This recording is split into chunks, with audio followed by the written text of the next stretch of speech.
안녕하세요. 10월 21일 토요일입니다. 오늘은 열왕기상 19장 1절부터 21절까지입니다.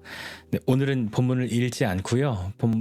유튜브 요 아래 설명란에 항상 그 텍스트로 본문 넣어드리고 있잖아요. 그것을 읽는 것으로 대신할게요. 좀 기니까 다 읽고 나면 또 이걸로 몇 분 시간이 훌쩍 막 지나버려서요.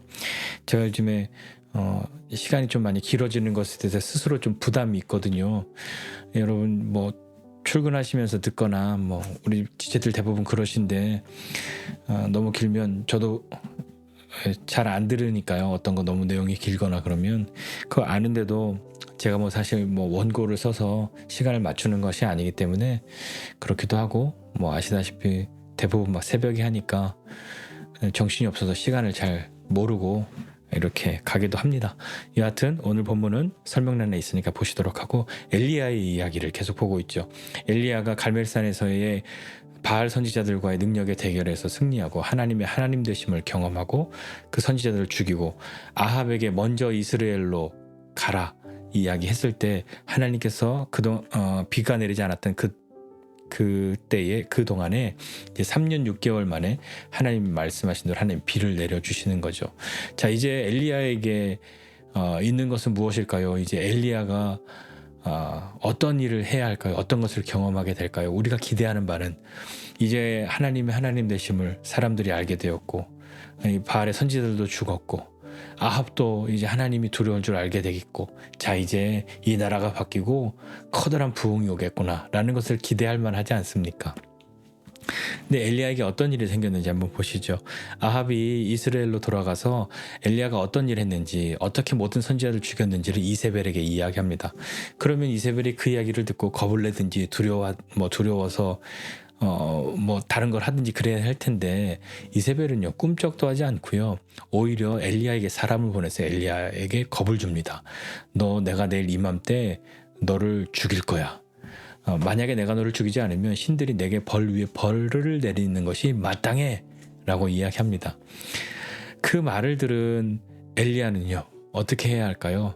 이 무슨 소리야 하면서 뭔가 좀 담대하게 맞서고 할 것을 좀 기대해 봄직스러운데, 엘리야는 거기에서 어떤 선택을 하냐면 도망을 갑니다. 이세벨의 그 말 한마디에 자기의 생명을 위해서 도망을 치죠. 브엘세바로 도망칩니다. 브엘세바는요 지금 남유다의 제일 밑에 있는 도시거든요. 성경에 단에서부터 브엘세바라는 표현이 나오는데, 그것은 이스라엘 전체 땅에 가장 위에 있는 도시, 가장 밑에 있는 도시를 이야기하는 거니까 우리식으로 말하면 백두에서 한라까지 정도의 느낌이 되겠죠. 지금 북이스라엘 지역에 엘리야가 있는데 도망을 치는데 어디로 도망치냐면 근처 어디 산 이런 데로 도망친 것이 아니라 북이스라엘에서 남유다의 제일 아래에 있는 도시, 그러니까 가장 먼 곳까지 도망을 친 것이죠. 그리고 그 브엘세바에 가서 자기 사환을 거기 남겨두고 자신은 하루길쯤 더 광야로 들어가서 로뎀나무 아래에 앉아서 하나님께 죽기를 구합니다. 하나님께 죽기를 구할 때 하나님 이 정도면 됐으니까 이제 나는 좀 죽고 싶습니다. 내 생명을 거두어 주십시오. 나는 내 조상들보다 낫지 않습니다. 그렇게 하면서 굉장히 갈멜산에서의 모습과 너무 다른 그런 엘리야의 모습을 보게 되죠. 엘리야는 하나님의 능력도 보았고 하나님의 하나님 되심도 나타내는 사람이 되었고 하나님이 그에게 베푸신 기적도 많이 경험하였고 한 그런 사람인데, 엘리야의 선택은요 도망을 치고 도망친 것에서 끝나지 않고 나를 그냥 차라리 죽여달라고, 나는 이제 살고 싶지 않다고 하는 그런 말을 하는 지경에까지 놓여있게 된 것이죠. 참으로 실망스러울 수밖에 없는 엘리야의 모습입니다. 엘리야가 하나님도 아니고 그렇다고 우리와 다른 사람도 아니고, 야고보서에서 말하고 있는 것처럼 그도 우리와 성정이 같은 그런 사람인데, 엘리야는 어떤 마음일까요? 한번 좀 상상을 해보시지 않겠습니까?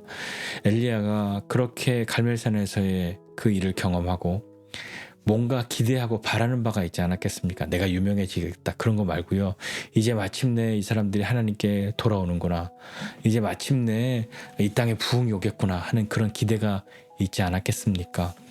그런 기대가 있었는데 이세벨의 반응, 내가 너 죽여버릴 거야 하는 그 말에 엘리야는요, 자신의 모든 것이 갑자기 뒤바뀐 듯한 그런 모습을 보여주죠. 왜 그랬을까요? 엘리야의 마음 상태는 아마도 지금 우리가 이해하기는 낙심한 마음의 상태이지 않을까 생각하는 거죠.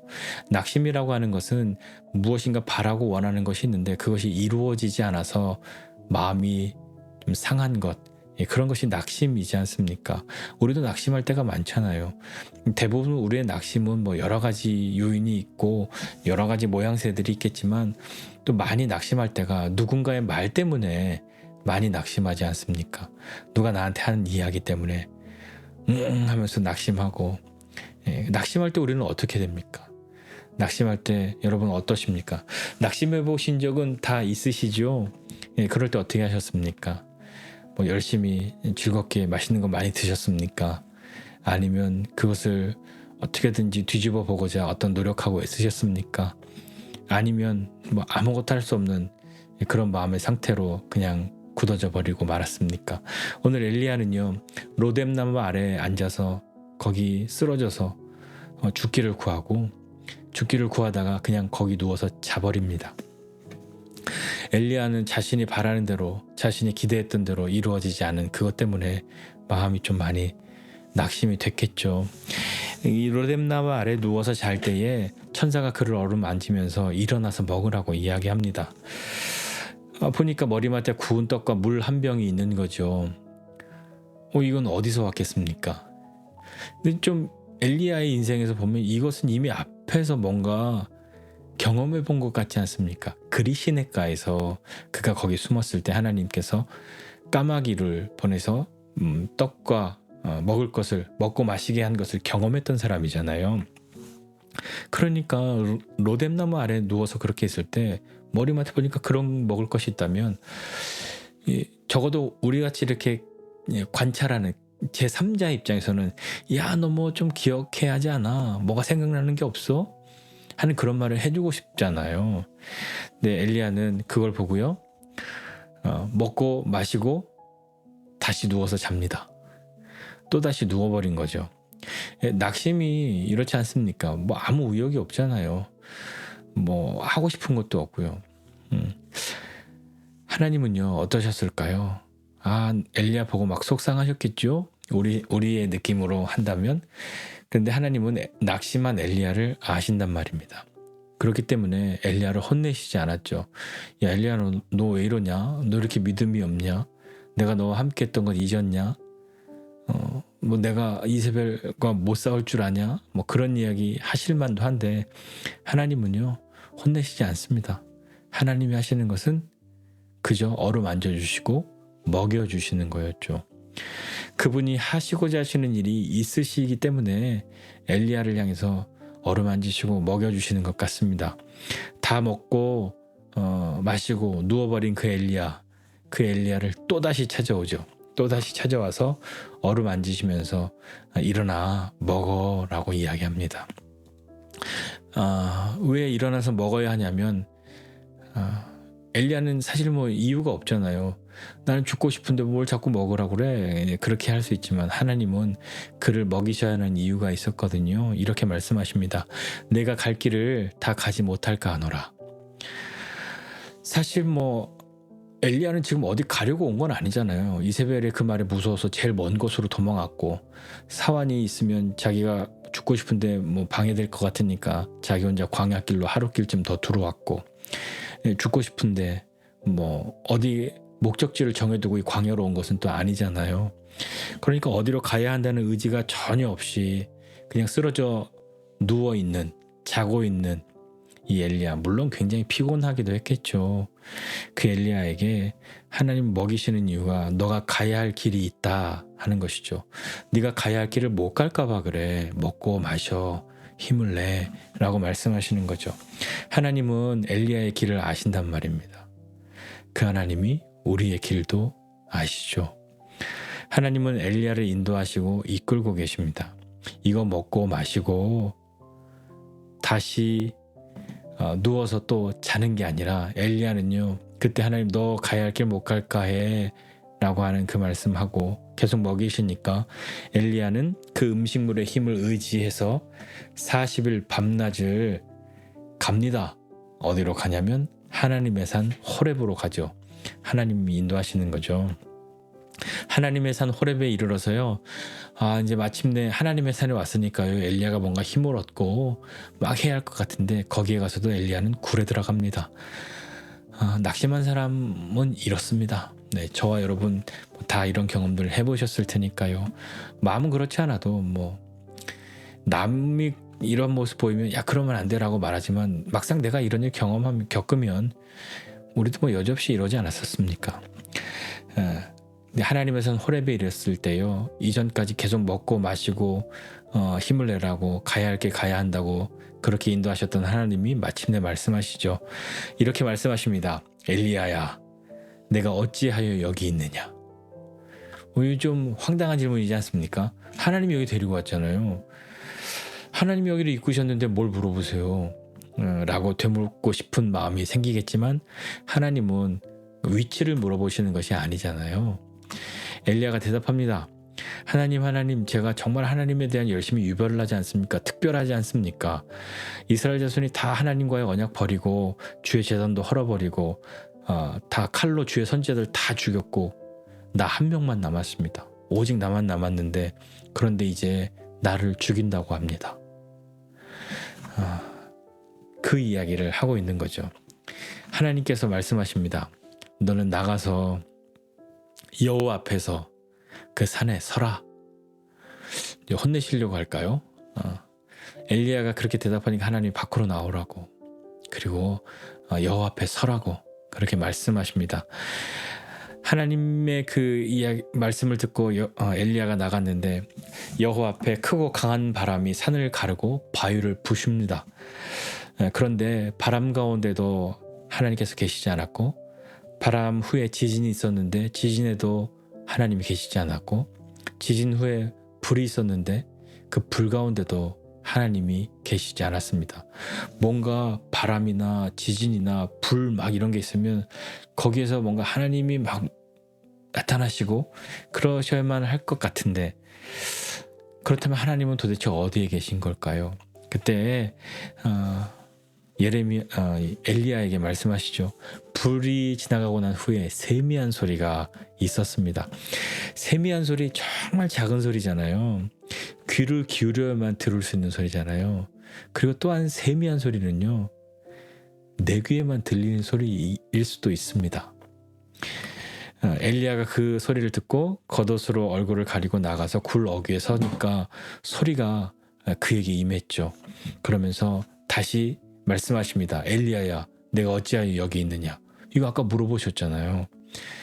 이렇게 물어보셨으면 아까 그 말이 정답이 아닐 수도 있는 거잖아요. 그럼 좀 다르게 말해야 할 텐데 엘리야는 대답합니다. 토시 하나 틀리지 않고 아까랑 똑같이 얘기합니다. 하나님, 내가 정말 하나님을 향한 열심히 유별나고 특별한지 아시지 않습니까? 다 이스라엘 자손 하나님과 언약 버리고 주의 제단 헐어버렸고 주의 선지자들 다 죽였는데 그래서 나만 남았는데 이제 나를 죽인다고 합니다. 하나님이 2번 물으셨는데 엘리야가 똑같이 2번 대답합니다. 그러면 하나님께서 다시 답하실 때 야 그러면 그래도 네가 용기 내야지 이렇게 얘기하신다든지 아니야 그래도 뭐 어떻게 해 이렇게 말씀하셔야 하는데 하나님은 엘리야의 그 대답에 반응하시지 않는 것 같습니다. 그것에 어떤 코멘트를 하시지 않는 것 같고 엘리야의 똑같은 그 2번의 대답에 하나님은 언급이 없으시죠. 그러면서 엘리야에게 하나님이 말씀하십니다. 너는 내 길을 돌이켜서 광야를 통해서 다메섹으로 가라. 왔던 길 되돌아서 다메섹으로 가라고 말씀하시는 거죠. 그래서 가서 하사엘에게 기름 부어서 아람 왕으로 삼고 그리고 님시의 아들 정확하게 손자죠. 예후에게 기름 부어서 이스라엘 왕으로 삼고 그리고 사바사의 아들 엘리사에게 기름 부어서 너를 대신해서 선지자가 되게 해라. 그렇게 말씀하십니다. 그렇다고 하면 너 대신에 이제 엘리사가 선지자가 되어야 해? 라고 말하면 그러면 엘리야는 잘리는 겁니까? 엘리야는 이렇게 낙심했으니까 하나님이 너 이제 은퇴 그렇게 하는 걸까요? 근데 어떤 부정적인 그런 건 또 아닌 것 같습니다. 왜냐하면 우리가 알다시피 엘리야는 죽음을 보지 않고 하늘로 올라갔잖아요. 예, 그런 걸로 봐서는 또 뭐 엘리야에게 하나님이 그렇게 하시는 것 같지는 않습니다. 근데 하나님 또 여기에 이런 말씀하시죠. 뭐 하사엘을 칼피하는 사람 예후가 죽일 것이고 예후에 칼피하는 사람 엘리사가 죽일 거야라고 말씀하시면서 그러나 내가 이스라엘 가운데 7,000명 남겨두었다 라고 말씀하십니다. 아까 엘리야는 계속해서 하나님 나만 남았다고, 다 죽고 나만 남았다고 그렇게 이야기하는데, 하나님이 7,000명 남겨두었는데 그 7,000명 누구냐면 다 바알에게 무릎 꿇지도 않았고 다 바알에게 입 맞추지도 않은 그런 사람들이야. 너 혼자가 아니야 라고 말씀하시는 거죠. 그 뒤에 엘리야는 엘리사를 만나서 그에게 겉옷을 던집니다. 되게 상징적인 의미예요. 겉옷을 던진다 하는 것은, 겉옷을 준다 하는 건 자기의 그 자리를 맡긴다, 위임한다, 네가 이제 나야 하는 그런 의미인 거거든요. 그래서 엘리사가 이제 엘리야를 따르고 수종드는 사람이 된다 하는 것이 오늘 본문의 이야기입니다. 오늘 본문 말씀 보면서 오늘 하나 생각해보고 싶은 것은, 우리 낙심할 수 있다입니다. 엘리야 같은 사람도 낙심하는데 우리 낙심하는 것 할만하죠. 엘리야 같이 이렇게 큰 일, 기적 같은 일을 경험한 사람도 낙심하는데, 우리라고 해서 낙심하면 안 된다, 너는 이렇게 믿음이 없이 낙심하냐, 그렇게 말하기는 좀 그렇지 않습니까? 하나님은 낙심한 우리를 아십니다. 그리고 엘리야에게 하셨듯이 하나님은 우리가 낙심했을 때 하나님이 하시는 일이 있으십니다. 그것은 우리를 어루만져 주시고 먹고 마시게 하는 것이죠. 먹고 마시고 힘내서 하나님 이제 힘났어요, 그렇게 말 못하고 다시 또 쓰러져서 엘리야처럼 자도 우리가 자면 자는 거죠. 그렇게 다시 또 지쳐서 낙심해서 힘을 못 내고 또 누워서 쓰러져 있어도 하나님은 또 어루만져 주시고 먹이시고 이끄실 겁니다. 왜 그렇게 하시냐? 네가 가야 할 길이 있는데 그 길 못 갈까 하노라, 그 길 가야 하기 때문이야 라고 하시는 거죠. 뭐 나 같은 사람이 무슨 길을 가야겠어 라고 생각하실지 모르겠지만, 하나님은 우리 인생 가운데 하나님이 하시는 일이 있습니다. 그리고 우리로 하나님을 위해 또 하나님과 함께 살아가야 할 우리 인생 가운데에 그분이 베푸시는 일이 있죠. 아무리 믿음으로 살아간다 하여도 때로 우리에게 낙심이 찾아올 수 있습니다. 그건 내가 믿음이 없고 뭐 하나님이 내게 베푸시는 은혜가 없어서 낙심이 찾아오는 것은 아니고요. 이렇게 누군가의 말 한마디에도, 이렇게 대단한 엘리야도 낙심하는데 우리가 낙심하는 건 뭐 일도 아니지 않습니까? 그러나 그런 우리를 하나님이 아신다 하는 것이 우리의 믿음인 거죠. 그런 우리를 하나님이 버리시지 않는다. 그런 우리를 너 다시 회복해서 찾아와, 그러면 내가 은혜 줄게. 너 회복해서 다시 이렇게 일어나면 그러면 내가 너에게 일을 맡길게. 그것이 아니라 하나님은 찾아오십니다. 그리고 나무 밑에 쓰러져서 차라리 죽었으면 하는 우리를 아시고 우리를 어루만져 주시죠. 그리고 먹이십니다. 그리고 또 쓰러져 자도 또 찾아오시고 또 어루만져 주시고 또 먹이십니다. 우리가 가야 할 길이 있고 그 길을 그분이 아시기 때문입니다. 그 하나님의 은혜가 우리에게 있습니다. 때로 우리 낙심할 수 있습니다. 그러나 그때에 하나님 차라리 죽는 게 낫겠어요 라고 하는 우리를 향해 하나님이 하시는 일, 그것이 우리에게 있습니다. 우리를 어루만져 주실 겁니다. 그렇게 어루만져 주시고 먹여 주시고 해도 힘을 못 내고 또 쓰러져도 또 어루만져 주시고 또 먹여 주실 겁니다. 그렇게 우리를 인도하시는 그 하나님이 오늘도 우리와 함께함을 믿고 작은 용기를 한번 내보시지 않겠습니까? 그 하나님이 우리와 함께 하십니다. 기도하겠습니다.